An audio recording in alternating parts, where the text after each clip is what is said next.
Hariom.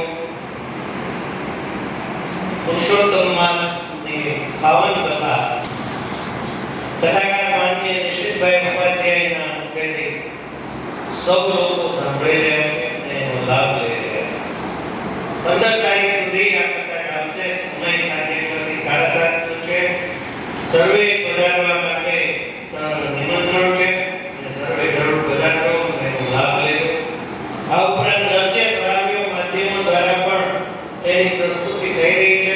WhatsApp, Facebook કે અન્ય channel મારફતે મલેશિયમ ચેનલ પર નિશ્ચિતભાઈ છે એની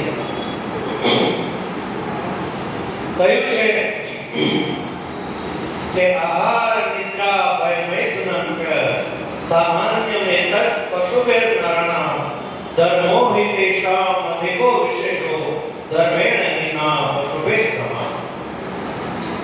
જે કોઈ પશુઓ છે અને મનુષ્ય એની અંદર આહાર લેવો,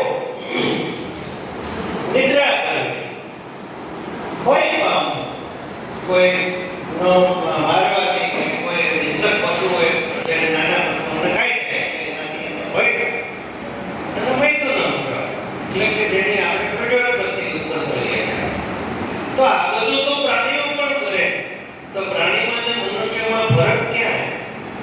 તો આ માત્ર ને માત્ર મનુષ્ય દેહ આપણને મળ્યો છે કે જેની અંદર આપણે આપણા આત્માનો વિકાસ કરી શકીએ, આપણો પોતાનો વિકાસ કરી શકીએ અને આપણે જઈએ તેથી બીજી જગ્યાએ પહોંચી શકીએ. આપણે જેમ આપણો વિકાસ કરશું તો એક દિવસે આપણો જન્મ શંકરાચાર્ય તરીકે થશે કે જેઓએ 32 વર્ષની અંદર વિશ્વને ધાર્મિક ઉપદેશ આપ્યો, 4 જેવા મઠો સ્થાપ્યા. તે વખતે પણ હિંસાનું સામ્રાજ્ય હતું અને પરિસ્થિતિ બહુ વિકટ હતી. અત્યારે જેટલા કોઈ સાધનો પણ નહોતા.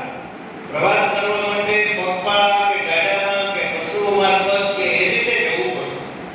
પુસ્તકો લખવા માટે પણ એટલા બધા દ્રશ્ય શ્રાવ્ય સાધનો કોઈ હતા નહીં એણે તે વખતે આટલા બધા ગ્રંથો, સ્તુતિઓ અને બધું આપીને આપણી સમાજની એક અનન્ય સેવા કરી છે. એમ કહે છે કે એ તો શંકરનો અવતાર હતા. કહ્યું છે કે સચ્ચિદાનંદ રૂપાય વિશ્વોત્પત્ત્યા હેતવે તાપત્રય વિનાશાય શ્રી કૃષ્ણાય પ્રેમ. આપણે પોતે સત્ય એટલે કાયમ માટે સત્ય, રાઈટ ઇન પ્રેમ કે જેનો કોઈ વિકલ્પ નથી. અને આ રાઈટ ઇન પ્રેમના નિયમો તો એવા છે કે કોઈ એમ કહે કે મને એ લાગુ ન પડે, હું એમાં માનતો નથી, તો આ વાત પણ એ કોઈ રીતે સ્વીકારવી નથી. દરેકને આ સત્યના નિયમો લાગુ પડે છે. ચિત્ત દરેક પાસે એનું મન છે. મન એ તો હરીશો છે ભાઈ, એ છે ને ન્યાયાધીશ છે. તમે જ્યારે ખોટું કરો છો ને ત્યારે તમારું મન તમને કહે છે આ ખોટું છે અને આ સાચું છે. પછી મારા શરીરનો બચાવ કરવા માટે કહે છે મારી તો પરિસ્થિતિ આ છે એટલે મારે આવું કરવું પડ્યું. નહીતર અને જ્યાં સત હોય, સતરૂપી ચિત્ત હોય, ચિત્તમાં સત જ હોય તો ત્યાં આનંદ જ હોય.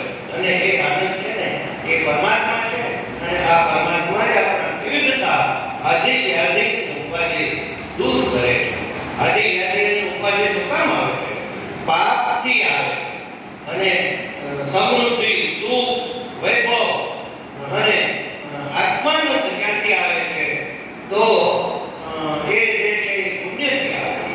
તો આ પવિત્ર પુરુષોત્તમ માસની અંદર આપણે જેટલું બને એટલું આપણે પુણ્ય કમાઈએ અને આપણું ભવિષ્ય, આપણો આવતો જન્મ પણ સુધારે. આપણો આવતો જન્મ સુધારવો હોય ને તો એના માટેનો આ એક જ રસ્તો. બાકી તો બધું ત્યાં લઈ જવાનો કઈ વિકલ્પ જ નથી. કાં વાપરીને જવાનું છે, કાં મૂકીને જવાનું. એટલે થયું કે ઉમા ભાવ મેં અનુભવ આપના સતહરિ ભજન જગત કહે ગતિ પ્રભુ થોડી જબ તક સુમિરન ભજન. તો એ નરસિંહ મહેતાએ પણ આ જ વાત કરી છે કે જે ગમે જગત ગુરુ દેવ જગદીશને તે ગણો કર કરો ભોગ કરો. તો આવું ચિત્ત ક્યારે થાય કે જ્યારે આપણે ભક્તિ કરી હોય, ભક્તિથી ચિત્ત હોય અને ચિત્ત શુદ્ધિ કરી